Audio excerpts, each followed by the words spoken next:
Well, welcome everybody. Steven Sitkowski here. Glad to have you around for this edition of Market Insights. We're going to take a look at some of my thoughts on what's going on in the market, moving the market, some ideas on what you might want to consider doing about it. It's June the 23rd. Hope you had a great weekend. Quick reminder that everything that we do here is for educational and informational purposes only. It is not intended as investment advice.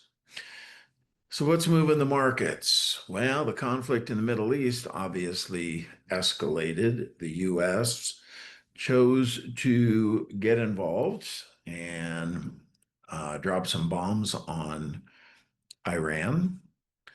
Um, I won't comment beyond that. I guess we hit three of their nuclear centers. And I guess we're going to see what the response is. My suspicion is, and I'm not a political guy, certainly not an expert in geopolitical events, but if they don't try to retaliate in some way, I would be surprised. I'm hopeful that they don't. So, what's amazing to me is that the market accepted that with a relative calm. I would have thought that that would have created all kind of consternation, speculation about, what happens next would be on the minds of investors, but so far, no. I guess they're just going to wait and see um, whether or not there is some retaliation. Surprisingly, oil prices are down 1% today.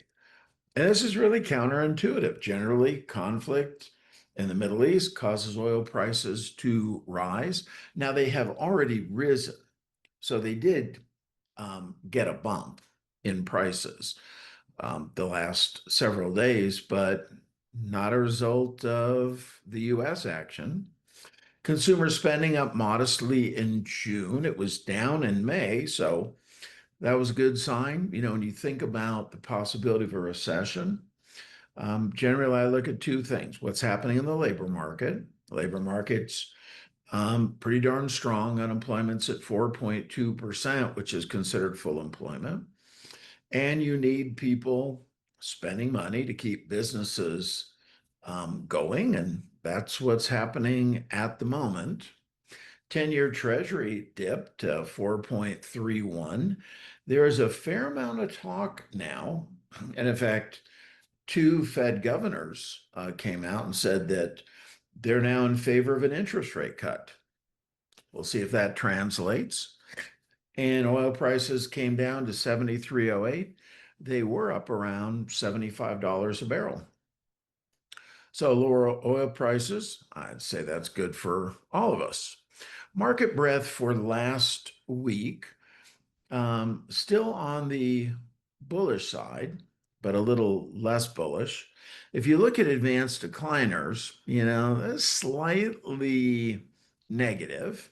On the New York Stock Exchange, 1,378 stocks went up, 1,433 went down. That's about a push. On the NASDAQ, 2,290 higher, 2,438 lower.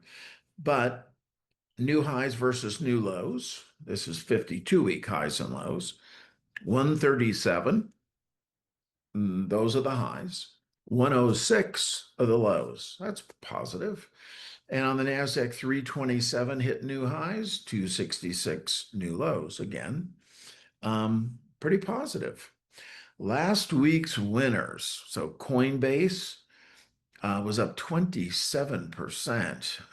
Jabil, 17%. I'm sure I butchered that pronunciation. Estee Lauder up 11%. AMD, nice week. Caesar's a nice week, both up 10%. Kroger, there's a consumer staple. That's a grocery store. Almost up 10%. Supermicro, 9. Dell up almost 9. Live Nation, almost 8. And TKO Group, a little better than 7%. So great weeks for those companies. So the economy is being driven by the wealthy, right? The top 10%, here you go. That's the black line. So basically, what you have are 10% of consumers who spend 50% of the money. So, as long as the top 10% continue to spend, economy will probably be just fine. What to watch this week? Fair amount of earnings, or not earnings, but data being announced. So on Monday, which is today, we're going to be getting the PMI numbers both for services and manufacturing and existing home sales.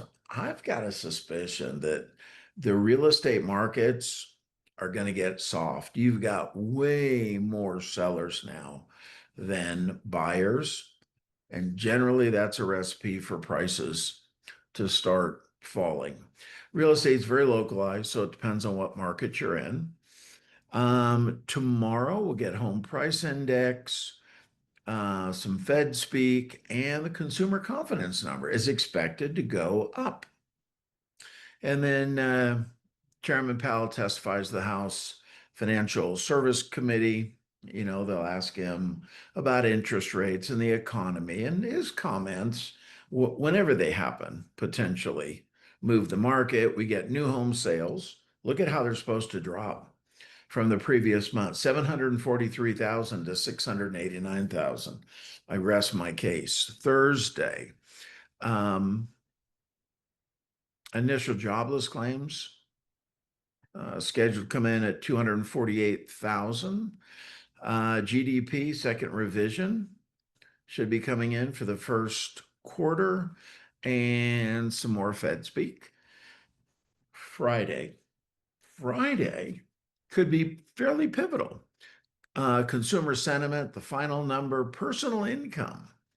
So again, to keep the economy going, we need incomes to move higher. They're expected to be up month over month, 0.3%. Personal spending for May expected to show up 0.2%. PCE income, this is personal consumption expenditure. So this is one of the indices that the Fed really looks at. They look at this as opposed to CPI. So they want this core PCE down to 2%. So we'll see how that works out. So that could be potentially a market mover. Last week's heat map. So you see some bright red, that's bad. We've got NextEra Energy. It was down 5%. McDonald's was off. Alphabet was off. Lilly. Most all the healthcare was down. Financials, Visa and MasterCard took a bit of a hit, but then the big money center banks did great. JP Morgan, Bank of America, Wells Fargo was up, Goldman Sachs, all these were up significantly, 2, 3, 4%. Apple had a good week. Tesla had a great week, up 9%, but that's mostly from today. AMD, we talked about that. Micron Technology, Intel, I'm doing covered calls on that right now. Cisco had a good week. GE, yeah, overall more green than red, but that which was red was bright red in some cases. Year-to-date returns, so the S&P is up about 2% year-to-date. That's not very exciting. Led by industrials, which are up 8%. That's due to AI development, the data centers. Utilities, that's because of nuclear, up 6.87. Consumer staples, nice conservative, up 5%. Communications, 4.5%. Financials, 4%. REITs are up 3.26. The only two negative year-to-date sectors are healthcare and consumer discretionary. Market sentiment dropped a bit, probably because of what went on in the Middle East. It's the only thing I can think of.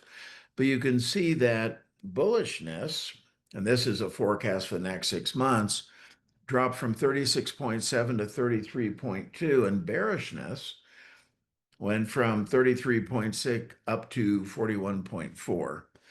But you'll notice there's wide fluctuations in this week to week based on how people are feeling, typically driven by what the media has to say. How much will the Fed cut rates? So there's some changes here. I think we're recognizing that the economy is slowing. So the probability of a rate cut is still not high for July. It's only 22.7%. But the chance of a rate cut in September are over 80%.